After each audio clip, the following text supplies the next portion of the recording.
Why on earth is the US going back to the moon? Why is NASA sending more astronauts to explore the dark side of the moon? If this is costing US taxpayers $28 billion, then the US people have the right to know. What scientific evidence backs up the United States to decide all of a sudden to return to the moon after 50 years of waiting? Could the US be hiding something up there that they don't want anyone to know about? In this case, what is it? And more importantly, what did previous American astronauts witness on the dark side of the moon and hide for so long? Could they be the reason why the US is going back to the moon now and not telling anyone about it? Watch this report to find out. I'm Michael J. Taifour, and this is the latest edition of my Space Explorer Reports.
Through a variety of upcoming robotic and human activities on the surface and in orbit around the moon, we will better understand the universe and our home planet, NASA recently said.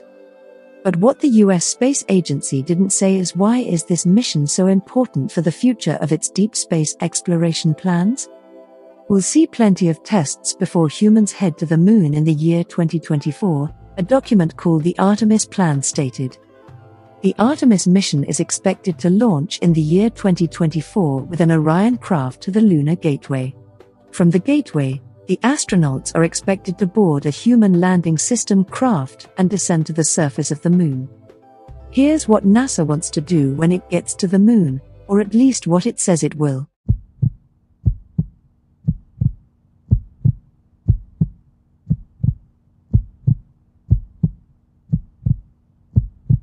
When NASA finally gets back to the moon in 2024, it will start the groundwork for the first extraterrestrial colony in the history of human civilization and future missions to Mars. Much of the science that researchers want to do there could help engineers learn how humans can use lunar resources like water ice to develop a sustainable colony, according to the Space Agency. It could also test out new architectures that will be important to go to Mars. Beyond that, there's interest in learning more about the moon's geology and interior, how it's changed over time, and what its origins can tell us about the history of Earth and the solar system. Nearly $3 billion of taxpayers' money is going towards just that. The question is why? And what for? Well, the Space Agency quotes new studies, which show that water ice is available on the lunar surface, a promising sign for future lunar colonies. The moon has water, tons of it. But so what? According to scientists who support NASA, future lunar colonists could use this water to make breathable oxygen, drinkable water, and most importantly, rocket fuel. Artemis will study the moon's water content directly. Crews on Artemis will drill down into the ground to see whether this water ice can be found at shallow depths. Understanding the science of the moon will also help piece together the broader history of the inner solar system, the Space Agency said. Is this enough reason to spend nearly $3 billion on a mission that comes nearly 50 years after the first moon landing? Well, there's a little bit more to it than that. The space agency says it wants to deploy a wireless 4G network on the moon, as it now believes that it's possible to have a long-term human presence on the moon by 2030. In doing just that, NASA is making a big claim, bigger than any of us could have ever imagined: we are going to the moon to stay. NASA's goal is to investigate the moon's mysteries, find and use water, and learn how to live and operate on the surface. The space agency, which plans to send a man and a woman astronaut by 2024 to the moon, says it hopes to explore what's beyond our galaxy. This may sound crazy to some, but NASA is giving it its best shot, spending US taxpayers' money, at a time when the world is struggling with a killer pandemic. How strange, how unbelievable. And after building its lunar settlements, NASA intends to move humans onward, toward Mars, in the not-so-distant future. This is beginning to sound like a great novel for a new sci-fi movie. And it doesn't stop at that, it gets more and more interesting, and more absurd. According to the space agency, the goal for both destinations isn't simply to plant a flag and return to Earth, it's to maintain a permanent presence for people to live and work there. Doing what? The agency never explained how this is supposed to happen. The program is said to be underfunded. The chief of human exploration at NASA has been replaced 3 times last year. So even if it gets to the moon in 2024, what assurances does the space agency have that the Mars settlement will come next? We have no clue, says Clive Neal, a geologist at the University of Notre Dame and an expert in lunar exploration.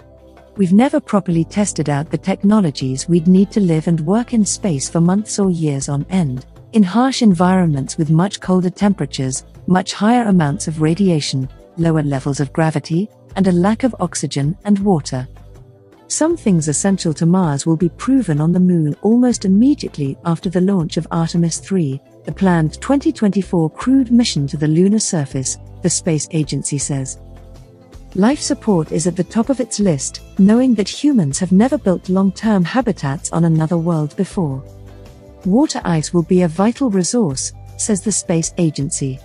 It could supply water and oxygen to sustain life support systems, and it could also be split into hydrogen and oxygen to be used as rocket fuel. It could be used as a shield against space radiation and micrometeorite bombardment for any shelters that are built on the moon. Again, this is based on a lot of speculation and a lot of guessing, the closest thing to flipping a coin. But the question remains: is simulating a mission to Mars the reason why NASA has decided to land again on the moon in 2024? No one seems to have the answer to that. All we know is that it's making some hell of a leap from the moon to the red planet.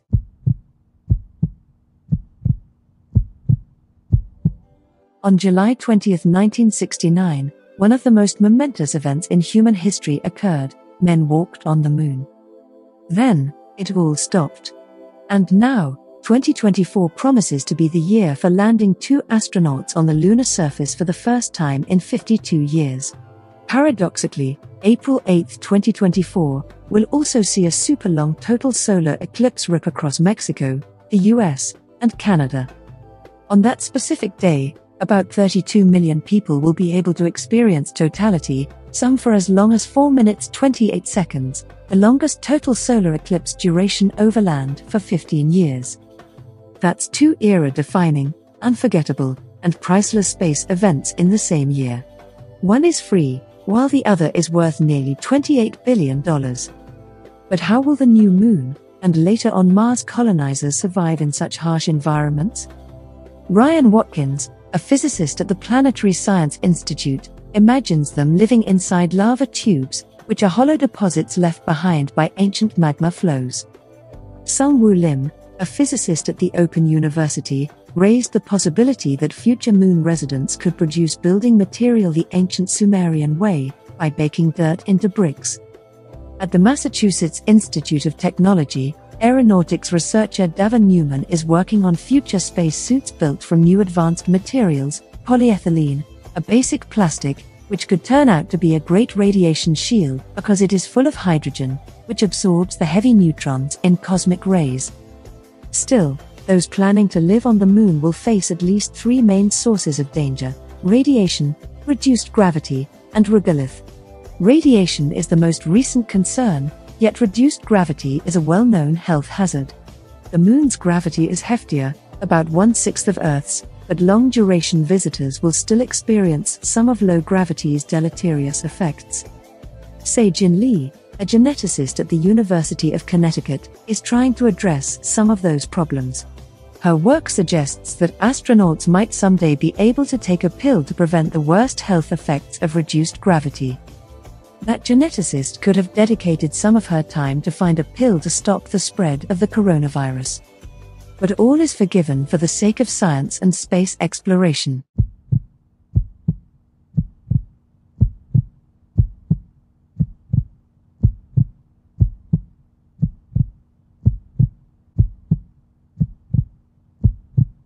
Perhaps you all remember the lyrics of that 1972 song by Elton John, Rocketman. Alyssa Carson, an 18-year-old Florida Institute of Technology student, has wanted to be an astronaut from a very young age and has been working towards that goal since childhood.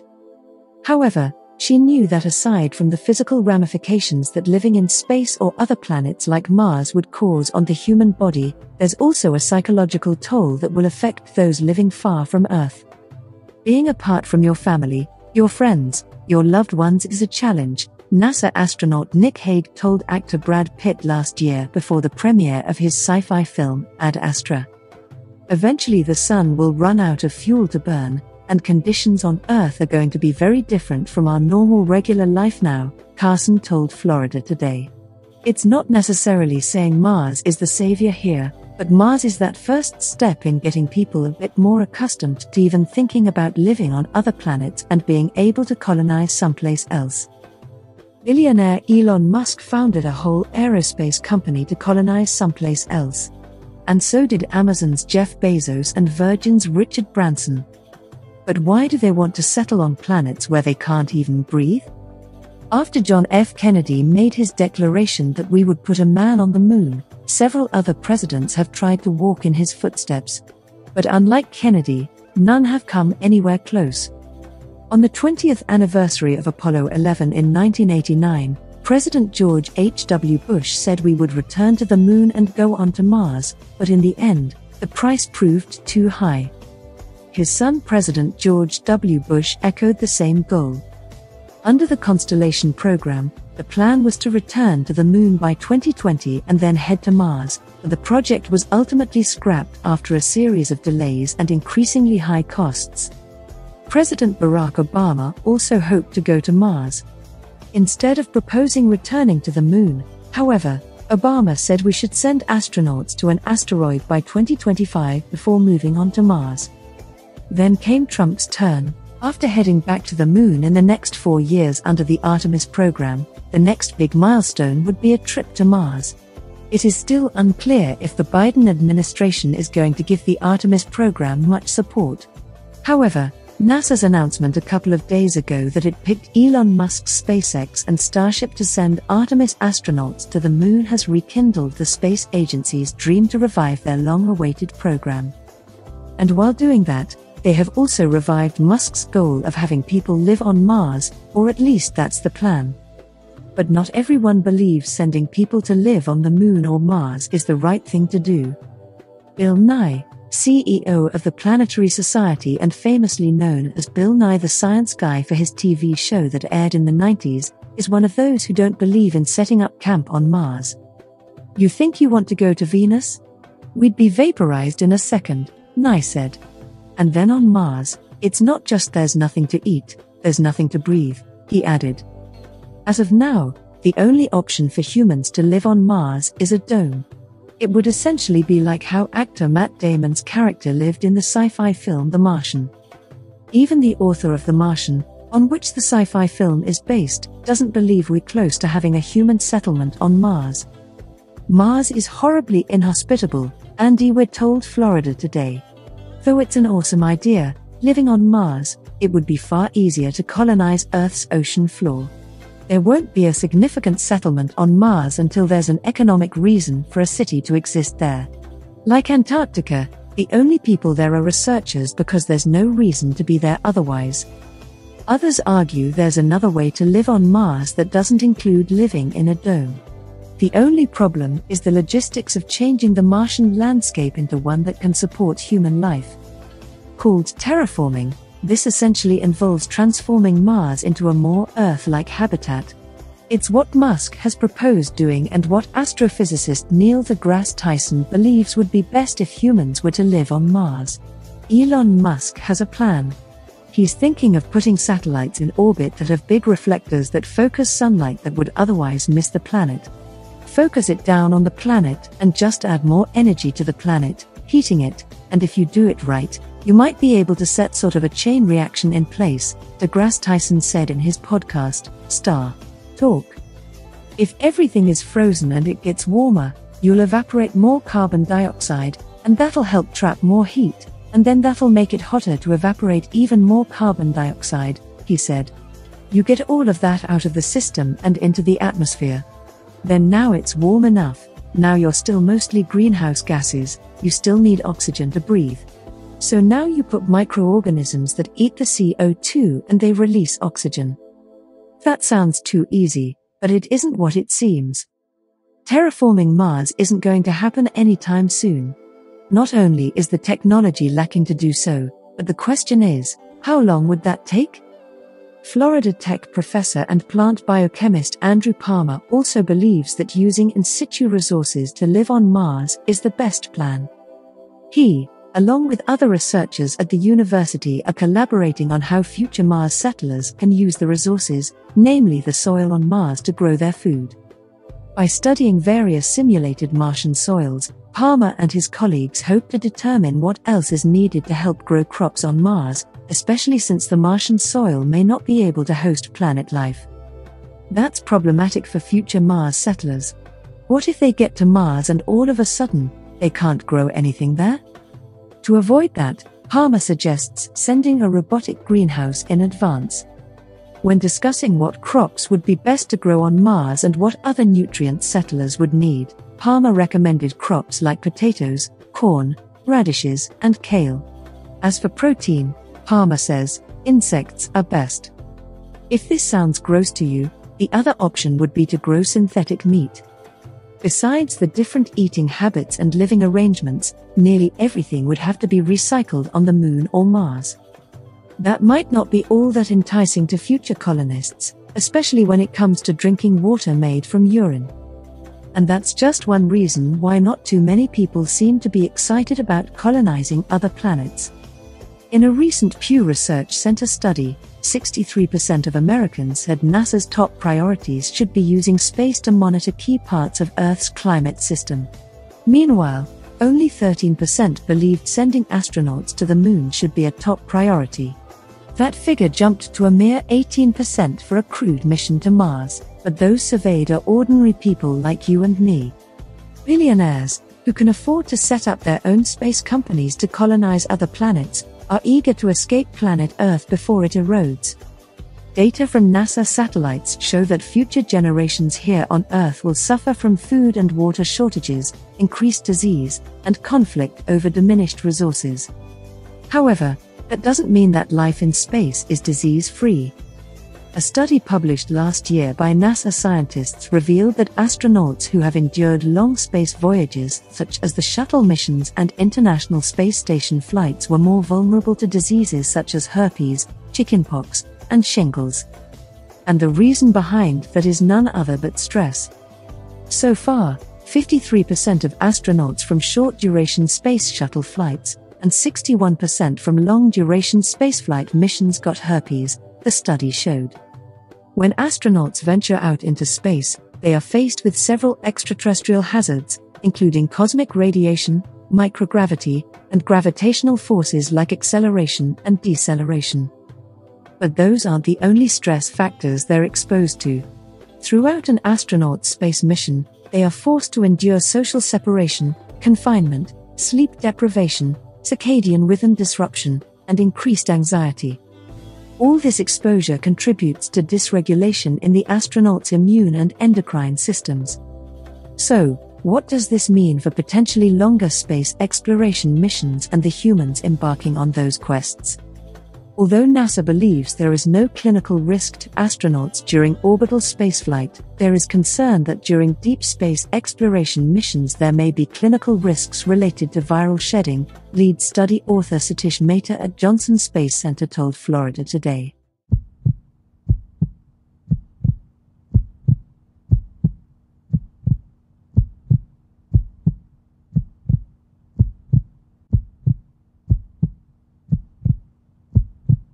Going back to that $28 billion question, why does the US want to go back to the moon?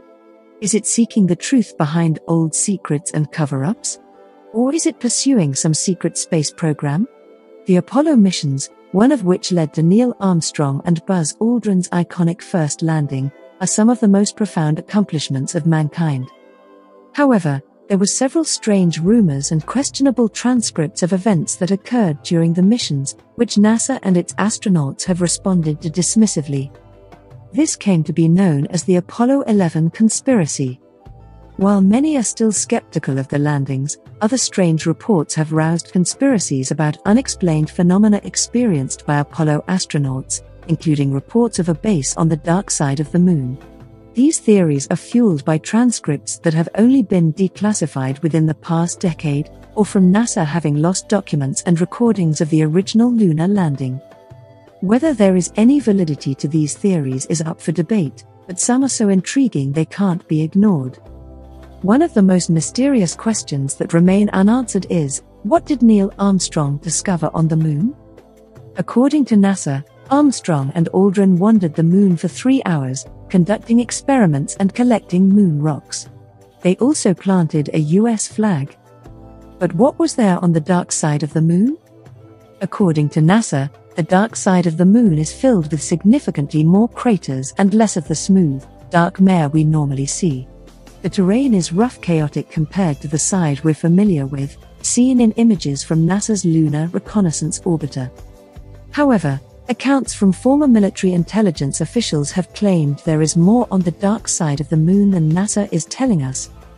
Carl Wolf, a technician at the Air Force Tactical Air Command headquarters in Langley, Virginia, analyzed data from the Lunar Reconnaissance Orbiter, claiming he and his colleagues viewed artificial structures on the dark side of the moon, including radar antennas and structures made by intelligent beings.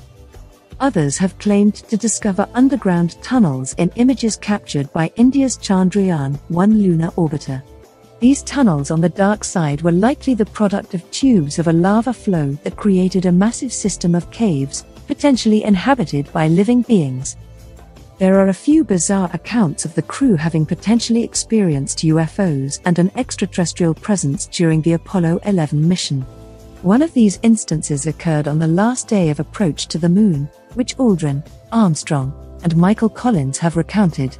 The two astronauts spotted what they, at first, assumed to be a Saturn rocket. But when they called Houston to ask if that was the case, they were told that the rocket had been detached a while ago and was 6,000 miles away. Although Armstrong said it was just far enough away that he couldn't make out the object's shape, the other astronauts debated whether it was shaped like a cylinder or an L-shaped, open book. Another strange report claims to be a transcript between Armstrong and Aldrin witnessing extraterrestrial spacecraft and structures once they exited the lunar module, Eagle. The transcript was as follows. Apollo 11, those are giant things. No, no, no, this is not an optical illusion. No one is going to believe this. NASA, what? What? What? What the hell is happening? What's wrong with you? Apollo 11, they're here, under the surface. NASA, what's there? Muffled noise, emission interrupted, interference control calling Apollo 11. Apollo 11, we saw some visitors. They were here for a while, observing the instruments. NASA, repeat your last information. Apollo 11, I say that there were other spaceships. They're lined up in the other side of the crater. Apollo 11, let us sound this orbiter. In 625 to 5. Automatic relay connected. My hands are shaking so badly I can't do anything. Film it. God, if these damned cameras have picked up anything, what then? NASA, have you picked up anything? Apollo 11, I didn't have any film at hand. 3 shots of the saucers, or whatever they were that were ruining the film. NASA, control here. Are you on your way? What is the uproar with the UFOs over? Apollo 11, they've landed there. There they are and they're watching us. NASA, the mirrors, have you set them up? Apollo 11, yes, they're in the right place. But whoever made those spaceships surely can come tomorrow and remove them. Over and out.